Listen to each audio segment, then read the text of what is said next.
कल हमने कैलेंडर का पहला भाग पढ़ा। आज कैलेंडर के अपन भाग 2 के अंदर जो सेकंड टाइप के प्रश्न है उनको हल करेंगे।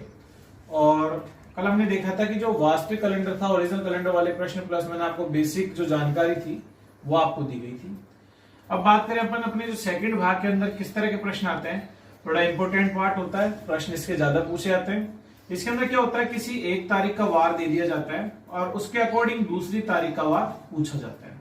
अब ये तारीख है, ये आगे की भी दे सकता है, पीछे की भी दे सकता है, तो कोई सी भी दे दे, अपन जो नियम है उसके अनुसार अपन इसको ज्ञात करते हैं। लेकिन इसमें भी प्रश्नों को 4 भाग में विभाजित किया गया है। पहले प्रकार के अंदर क्या होता है कि एक महीने के अंदर अंदर की बात करता है, यानी इन ए मंथ। एक महीने के अंदर के 2 तारीख दे देगा, एक शुरू की एक बाद की पहले की, किस तरह से, और आपस में पूछ ले जाता है। दूसरे इसी प्रकार के प्रश्न के अंदर अपन क्या करते हैं, एक महीने की तारीख देके कोई अगला या पिछले महीने की कोई तारीख के बारे में पूछा जाता है। तीसरे प्रकार के प्रश्न में जो ज्यादा पूछा जा रहा है कि इन ए ईयर, यानी एक साल से अगला साल, यानी जैसे 2005 दे दिया 2006 की पूछ लेगा, या 2006 का देके 2005 का पूछ लेगा। और जो चौथा प्रकार है इसके अंदर क्या होता है, करीब वर्षों के अंदर फर्क दे देता है। 5 साल से लेकर 70 80 60 70 80 जितने भी सालों का डिफरेंस है, इसके अंदर वर्षों के अंदर अंतर बहुत ज्यादा रहता है। तो कहा जाए कि ये जो शुरू के 3 भाग है इंपॉर्टेंट होते हैं। ये वाली बात तो क्या है कि अब आजकल प्रश्न कम होने लगे, फिर भी अपन देख लेंगे, कोई दिक्कत वाली बात नहीं है।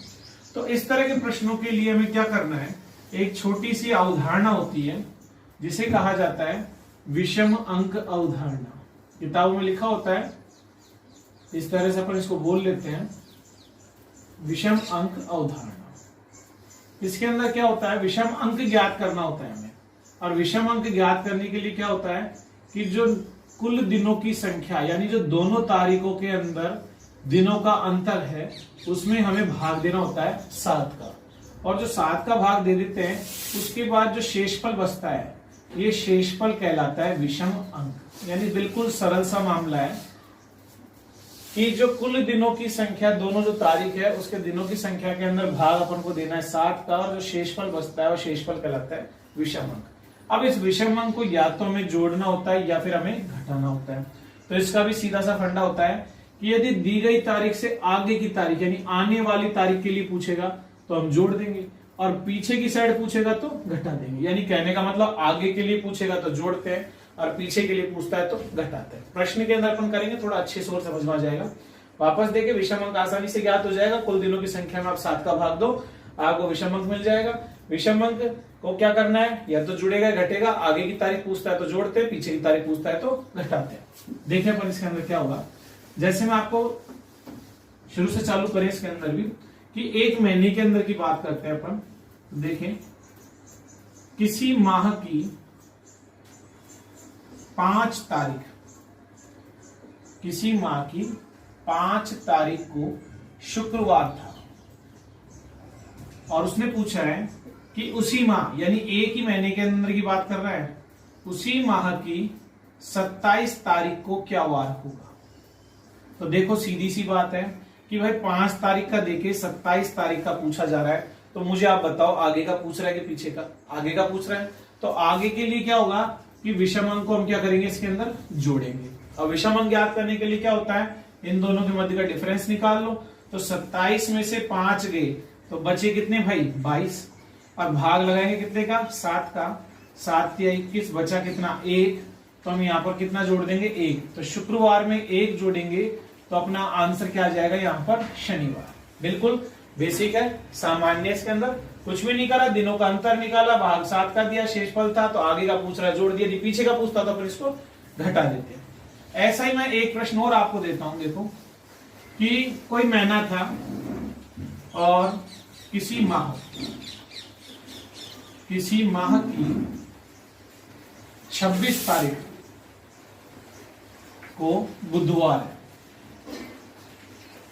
और उसी माह की, यानी एक महीने के अंदर की बात करेंगे अपन, उसी माह की 12 तारीख को कौन सा वार होगा। तो देखो 26 तारीख आगे की दे रखी है, 12 तारीख पीछे छुपी हुई है, यानी पीछे गई हुई है, तो पीछे की तारीख पूछेगा तो हम क्या करेंगे, इसके अंदर माइनस। तो दोनों तारीख के बीच में डिफरेंस निकालेंगे अपन, कितने दिनों का फर्क आ रहा है, 14 दिनों का। और भाग अपन कितने का देंगे, 7 का। तो 7 दूनी 14, यानी बचा कितना अपने पास 0, तो घटा के अपन 0 देंगे। तो भाई बुधवार में से कुछ नहीं घटा, तो आंसर इसमें क्या आ गया, बुधवार। तो यहां पर तो अपन क्या है कि इन प्रश्नों को बेसिक है, चारों चीजों में यही फंडा काम आएगा, जोड़ना घटाना है और वही दिनों की संख्या ज्ञात करनी है। लेकिन क्या है कि एक महीने के अंदर तो अपन हो सकता है गिन के भी ज्ञात कर लेंगे, जब डिफरेंस ज्यादा आ जाएगा तब गिन के ज्ञात करना संभव नहीं हो पाएगा। तो देखो अपन इसी में आगे बढ़ते हैं। इसका जो सेकंड भाग आ रहा है, दूसरा है इसमें कि एक महीने से दूसरे महीने के लिए जाएं। अपन देखते हैं कि किसी वर्ष 15 अगस्त को शुक्रवार था, और अपन बात करें उसी वर्ष 8 अक्टूबर को कौन सा वार होगा। तो हम यहां पर देखिए कि 15 अगस्त का देकर 8 अक्टूबर का पूछ रहा है, तो आगे की तारीख का पूछ रहा है, तो आगे के लिए अपन इसको क्या करेंगे, प्लस करेंगे। अब दिनों का अंतर निकालना, तो देखो थोड़ी सी बात है कि आपको जब अपन अभ्यास करेंगे अपने आप दिन फटाफट काउंट हो जाएंगे, और खुद जब अपन करते हैं तो अपने आप कंसेप्ट चालू हो जाते हैं, छोटी छोटी ट्रिकें अपने आप बन जाती है। देखिए अपन कि अगस्त, सितंबर और अक्टूबर की बात है। यहां पर आपको एक चीज ध्यान रखनी है, हमेशा जब भी दिन काउंट करेंगे अपन तो कम वाले महीने से, यानी जो पहले वाला महीना है उससे चालू करना है, आगे वाले महीने पे याद करना है। अब यहाँ पर जैसे अगस्त दिया है, अक्टूबर, कोई दिक्कत नहीं आएगी, लेकिन यदि ऊपर अक्टूबर दिया होता और नीचे अगस्त दिया होता, तब भी हमें दिनों की संख्या गिनने के लिए अगस्त से ही चालू करते हैं और अक्टूबर तक ही जाते हैं। ये ध्यान रखना है, क्योंकि इसमें क्या गड़बड़ हो जाती है, अंकों का अपन संख्यात्मक रूप से बताऊंगा आपको अगले प्रश्न के अंदर, गड़बड़ जाता है मामला, अपन दिनों की संख्या सही काउंट नहीं कर पाते। तो देखो अगस्त की बात करेंगे तो 15 अगस्त से लेकर 31 अगस्त तक कुल दिनों की संख्या होगी 16। सितंबर होता है 30 दिनों का, और अक्टूबर के कितने दिन काउंट हुए, 8। तो अपन इसको आराम से जोड़ देंगे, 8 और 14 का 4, और यहाँ पर आगे 54, और भाग लगाना है वही 7 8 56, तो ज्यादा हो गया, तो 7 7 49, बचा कितना भाई 5। तो यहाँ पर अपन 5 जोड़ देंगे, तो शुक्रवार में 1 बढ़ाएंगे शनिवार, 2 बढ़ाएंगे रवि, 3 पे सोम, 4 पे मंगल, और 5 पे क्या आ जाएगा, बुधवार। तो अपना इस प्रश्न का आंसर क्या आ जाएगा, बुधवार आ जाएगा। ठीक, देखिए अपन इसके अंदर अगला इसी का प्रश्न करते हैं कि किसी वर्ष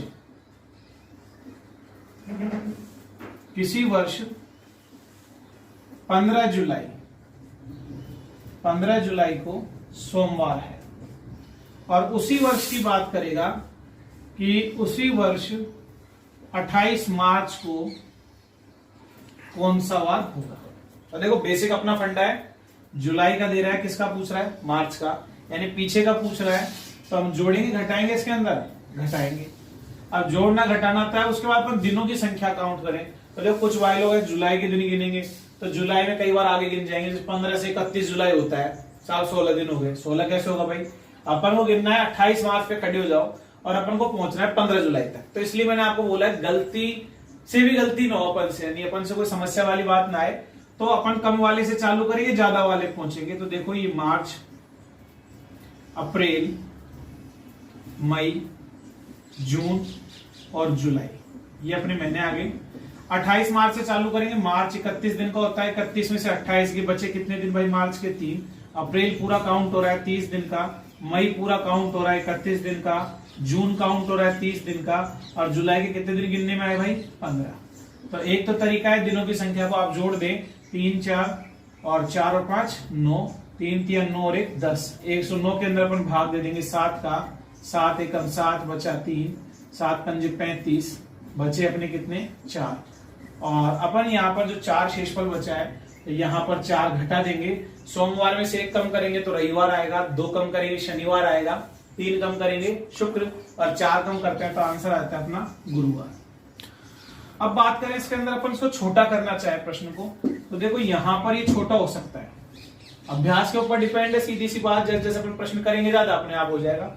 भाई ये 3 है तो 3 का 3 रह जाएगा, अपन डायरेक्ट इसके अंदर 7 का भाग देंगे, 7 चौक 28, कितने बच गए 2, 7 चौक 28 3, और यहाँ पर 2, 7 दूनी 14, यहाँ पर कितना बच गया 1, 3 और 2 5, 5 और 3 8, 9 10 और 1 11, तो 11 को अपन 7 से डिवाइड करेंगे तो वही अपना क्या आ जाएगा 4। तो अपन किसी भी तरह से प्रश्न को कर सकते हैं। ठीक, इसमें अपन आगे बढ़ते हैं तीसरा भाग। तो देखो तीसरे की बात करें, अपन ने भी करा एक महीने के अंदर की बात करी, मंथ टू मंथ, फिर अपन ने करी एक महीने से अगले महीने के लिए। अब यहाँ पर थोड़ा सा एक बेसिक अपन को देखना है कि अपन एक साल से अगले साल पे जा रहे हैं, लेकिन उससे पहले अपन एक बेसिक कंसेप्ट रहता है कि जो अपन ने पढ़ा था कि एक तो वर्ष बताया था मैंने आपको सामान्य प्रकार का, और एक बताया था लीप का। लीप की जो फरवरी थी ये 29 डेज की थी, और सामान्य की जो फरवरी थी ये 28 डेज की थी। तो इसके अंदर क्या होता है, थोड़ा सा यहां देखें कि जो सामान्य वर्ष की पहली तारीख होती है यानी 1 जनवरी, और सामान्य वर्ष की अंतिम तारीख वो 31 दिसंबर। तो वर्षों में यहाँ पर तारीख का कोई फर्क नहीं पड़ना है कि जो 1 जनवरी और 31 दिसंबर है, इन दोनों के जो भी डे रहेंगे, जो भी वार आएंगे, वो बिल्कुल क्या रहेंगे, समान। यदि 1 जनवरी को सामान्य वर्ष में सोमवार है 1 जनवरी का, तो देखो 31 दिसंबर का भी सोमवार रहेगा, और यदि 31 दिसंबर को गुरुवार आ रहा है तो उसकी जो 1 जनवरी बीत चुकी है उसको भी वो रहेगा। लेकिन शर्त क्या है कि सामान्य वर्ष हो, यानी उसके अंदर फरवरी कितने दिन की हो, 28 दिन की। इसी शर्त को अपन यहां लगाते हैं लीप वर्ष के अंदर। तो यहां फरवरी 29 दिन की है, तो यहां 1 जनवरी को जो वार रहेगा और जो 31 दिसंबर का वार रहेगा, इन दोनों के अंदर डिफरेंस रहेगा 1 का। प्लस माइनस 1 इसलिए लिखा है कि यदि जनवरी को सोमवार है तो इसके 31 दिसंबर को हो जाएगा मंगलवार, और यदि 31 दिसंबर को मंगलवार है तो ऊपर पीछे जा रहे हैं तो घटा देंगे, आगे तो जोड़ देंगे। यानी कुल मिला के बात ये है कि लीप वर्ष में दोनों तिथियों में फर्क रहता है 1 का, जबकि सामान्य वर्ष में ये समान रहते हैं। वो रहते इसलिए कि भाई अपन 1 जनवरी से 31 दिसंबर तक दिन तो 364 होता है, लेकिन 1 जनवरी का यदि वार जैसे दिया जाए, सोमवार दे दिया मैंने यहाँ पर, और मैं ये कहना चाह रहा हूं कि यहाँ पर भी सोमवार ही है, तो देखो दिन होते हैं 364, क्योंकि 1 जनवरी का दिन हट जाएगा क्योंकि इसका वार दिया हुआ है। तो 364 में अपन 7 का भाग देंगे, 7 पंजे 35 और 7 दूनी 14, तो शेषफल क्या बचता है, 0। इसलिए दोनों वार समान होते हैं। अब यहाँ पर 366 का था साल, लेकिन 1 जनवरी की तारीख का वार दिया हुआ है तो वो हटेगा, तो दिन रह जाएंगे 365, और 365 में अपन भाग देंगे तो देखो शेषफल कितना बच जाता है, 1। इसलिए इसके अंदर फर्क कितने का रहता है, 1 का। तो बेसिक रहता है, कई बार डायरेक्ट पूछ लिया जाता है। अब अपन देखें इसके अंदर कि यदि आपको जब किसी साल का वार देकर और अगले साल का वार पूछा जाए, तो इसमें भी एक शर्त आती है कि जो तारीख है, महीना है, ये समान रहे, और जो वर्ष है इसमें प्लस माइनस 1 का फर्क रहे। जैसे अपन देखते हैं, मैं 2 प्रश्न आपके सामने एक साथ रखता हूं कि माना कि अपन डायरेक्ट करें कि 15 अगस्त 1947 को वार था शुक्रवार, जो अपन ने देखो कल निकाला था ओरिजिनल कैलेंडर के आधार पर, और मैं आपको पूछ लेता हूं कि 15 अगस्त 1948 का वार क्या होगा। तो देखो इसके अंदर क्या करा है, जो दोनों तारीखें समान रखी है अपन ने, महीना भी समान रखा है, बस साल में थोड़ा फर्क रखा है 1 का। ये तीसरा कंसेप्ट था, जो तीसरा पार्ट था, मैं आपको वो बता रहा हूं। और इसी प्रश्न को अपन एक करते हैं, अपन ले लेते हैं आज की तारीख 29 अप्रैल 2020, और आज का वार दिया मैंने बुधवार। तो मैं आपसे पूछ रहा हूं कि 29 अप्रैल 2021 का वार कौन सा रहेगा। तो देखो दोनों प्रश्नों के अंदर फर्क क्या रहेगा, कुछ भी नहीं है। ये साल में अंतर 1 का रहे, दिन और तारीख समान रहे, तो आपको एक ही चीज देखनी है, आपको क्या देखना है, फरवरी का, केवल फरवरी का कंसेप्ट देखना है। लीप वर्ष का कंसेप्ट देखोगे प्रश्न गलत हो जाएगा। देखें अपन इसके अंदर अपन को करना है, लीप ईयर का कंसेप्ट पे ध्यान नहीं देना है, अपन को यहां पर ध्यान रखना है केवल फरवरी का। देखो बात ऐसी है कि कई कंसेप्ट रहते हैं, कई लोग अलग अलग तरीके से पढ़ाते हैं, मैंने इनके केवल बेसिक को पढ़ रखा है। बेसिक आपका क्लियर है ना, तो बाकी कहीं पर भी कितना ही बड़ा प्रश्न कैसा है अपन अटकने से रेस करता है। फरवरी का आपको ध्यान रखना है कि फरवरी 28 डेज की काउंट हो रही है कि 29 डेज की। बस यदि फरवरी 28 डेज की काम आ रही है गिनने में, तो आपको प्लस माइनस करना है 1 का, और यदि फरवरी काउंट हो रही है 29 डेज की, तो आपको डिफरेंस रखना है प्लस माइनस 2 का। देखें इसको अपन को क्या मतलब होता है, इसके अंदर क्या फर्क पड़ता है। अपन ने देखा 29 अप्रैल दोनों समान है 2020 से 2021, तो पुराना था भाई 20 से 21 पे जाएंगे तो अपन यहाँ पर प्लस ही करेंगे, प्लस होगा। लेकिन प्लस कितना होगा, 1 होगा कि 2 होगा, तो इसलिए मैंने बताया भाई 28 दिन की काउंट हो रही है, 29 की आपको देखना है। तो मैं 29 अप्रैल 2020 पे खड़ा हो जाते हैं अपन, और इस कैलेंडर की डेट पे जाकर और अपन 29 अप्रैल 2021 की देख रहे हैं। तो हमें देखना है फरवरी पूरी काउंट किसकी हुई, 20 की हुई कि 21 की हुई। तो 20 की तो फरवरी जा चुकी, तो पूरी फरवरी काउंट हुई है 21 की। 21 के अंदर जो फरवरी थी वो 28 डेज की थी, यानी 28 दिनों की थी। तो 28 दिन के लिए अपन कितना जोड़ते हैं, यहाँ पर 1। तो बुधवार में 1 जुड़ा, तो अपना आंसर क्या आ जाएगा, गुरुवार। डायरेक्ट आंसर आता है, लेकिन बस ध्यान रखने की बात यह है कि भाई +1 जुड़ेगा कि +2 जुड़ेगा। यहां देखो आप 15 अगस्त है 1947, 48 तो 47 का देके 48 का पूछा तो प्लस करेंगे, सीधी सी बात है। लेकिन आपको फरवरी देखना है, तो 15 अगस्त 1947 पे स्टेबल होता हूँ, और वहां से मैं 15 अगस्त 1948 यानी 15 अगस्त 1948 पे जाता हूँ। तो फरवरी फैब अपन काउंट करते हैं, तो फैब 47 की 9 पे 48 की होती है, और 48 लीप पर है, तो लीप के लिए कितना जुड़ जाएगा, 2। तो शुक्रवार में 2 जुड़ा, तो शनि और रवि, तो आंसर अपना क्या आ जाएगा, रविवार। इस तरह के प्रश्न बहुत ज्यादा आते हैं और इनका हमें अभ्यास करना होता है। एक प्रश्न और देख ले, मैं यहाँ पर थर्ड क्वेश्चन एक और दिखा देता हूँ आपको। यहां पर मैं इफ लगा के बात कर लेते हैं, या फिर छोड़ो अपन डायरेक्ट कर लेते हैं कि 26 जनवरी 1950 इस दिन मंगलवार है। तो मैं आपसे पूछना चाहूं कि 26 जनवरी 1949 का क्या वार रहेगा। देखो तारीख महीना समान है, और तारीख और महीना समान रहने के बाद 50 से 49 रहता है, तो एक कम है, तो कम के लिए अपन क्या करेंगे, माइनस। अब -1 करना है कि -2 करना है, ये देखना अपने ऊपर है। तो कम वाले पे जाके खड़े होना है, मैंने आपसे बोला हमेशा कम वाले से काउंट करना है, ज्यादा से कम पे आगे चक्कर पड़ेगा। तो 1949 से 1950 पर जाएंगे, तो फरवरी अपनी काउंट हो रही है 1949 की, और 49 में 28 दिन की होती है, तो कितना घटेगा, 1 मंगलवार में से 1 गया, तो आंसर क्या आ गया अपना, सोमवार। ठीक, तो ध्यान अपन को यहां पर केवल इस वाले में फरवरी का रखना है, जहां पर तारीख और महीना समान रहे। लास्ट इसका भाग है, ये वाला प्रश्न बिल्कुल आता नहीं है। देखो बहुत कम हो गया, आ जाए तो आ जाए, थोड़ी कोई मना कर दी नहीं आएगा। लेकिन ये हो गया कि आप 100 पेपर देने बैठे हो, तो 100 में से 2 पेपर में मिलेगा आपको एक प्रश्न, जो भी आ जाए घूमता फिरता, तो बात है। इसके अंदर क्या होगा, देखें अपन कि जो डेट है वो मंथ और ईयर दोनों में आपको डिफरेंस देखना है कि 15 अगस्त 1947 इस दिन दिया मैंने शुक्रवार, और मैं आपसे पूछ रहा हूं कि 15 अगस्त 1978 की बात।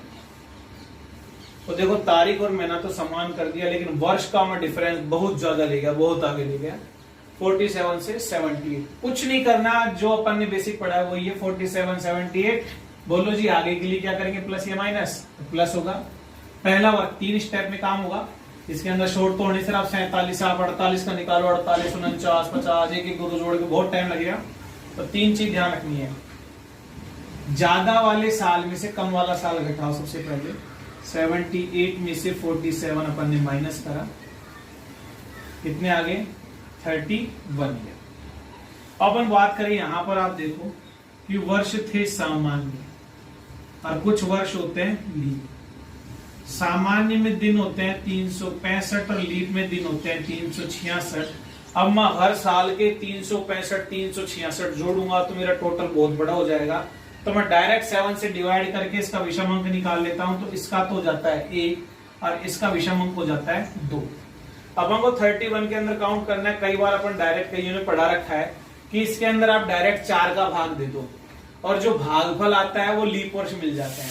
मेरा कहना है कि बिल्कुल नहीं देना, क्योंकि कुछ एक प्रश्न ऐसे हैं, कम से कम मैंने कई प्रश्नों पर अभ्यास करा तो कई प्रश्न मेरे सामने इस तरह से आए जो लीप के जस्ट आगे से चालू होते हैं, लीप से जस्ट पहले पे बंद होते हैं, उसमें 1 साल का फर्क आ जाता है और आंसर अपना गलत हो जाता है।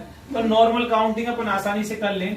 देखो 47 से अपन बात करें कि लीप वर्ष कौन कौन से हैं, तो 48 और 4 साल का फर्क होता है एक के अंदर, 52 56 60 64 68 72 76, क्योंकि 76 के बाद 80 आएगा जो आउट ऑफ रेंज चल जाएगा। तो ये लीप वर्ष है।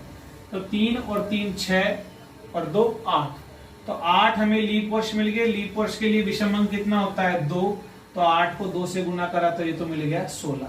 अब 31 में से 8 लीप है, 31 में से 8 लीप है, तो बाकी के बचे 23 कौन से हो गए? सामान्य। और सामान्य के लिए कितने से मल्टीप्लाई करना है? 1 से, तो ये 23। ये अपनी बेसिक था जो कैलकुलेशन 39 डिवाइड करना है 7 से 35, बचा कितना? 4। और यहां पर अपन 4 जोड़ देंगे, तो शुक्रवार में 1 जोड़ा तो शनिवार, 2 जोड़ा तो रवि, 3 जोड़ा सोम और 4 जोड़ा तो मंगलवार। यहां अपना आंसर क्या आ जाएगा? मंगलवार। ठीक, आज के लिए इतना ही, धन्यवाद।